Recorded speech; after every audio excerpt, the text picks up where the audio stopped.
Heavy rains have moved through our area over the last few days, and that can mean some flooding. But according to some residents in West Dunbar, the high water they've been seeing shouldn't be happening.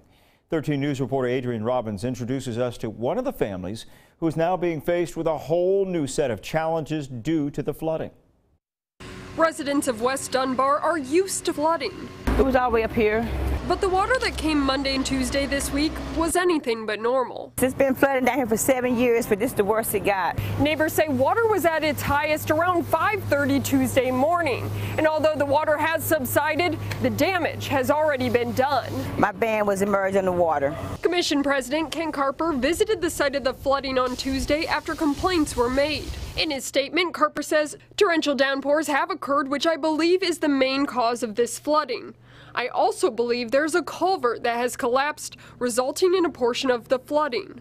The commissioner also offered help to people like Alice and her son Doug. He said if I need transportation, he would make sure I get transportation for my son. Their handicap accessible van was filled with mud and water overnight, and Alice said she's unsure if it's drivable. I went to my insurance to tell me what to do. The city of Dunbar and South Charleston brought equipment out to help for now, but the commissioner said they're unsure who owns the culvert. And residents question if that's the only reason the flooding has been getting worse. It has a lot to do with the new complex over there, that they built a new sports center. People in the complex, like Alice, are left waiting for the next storm. We'll find out tonight when it rains if it's going to flood again. Damage already done to the van. Can't get no more damage, there's more water in it. Reporting in Dunbar, I'm Adrian Robbins, 13 News, working for you.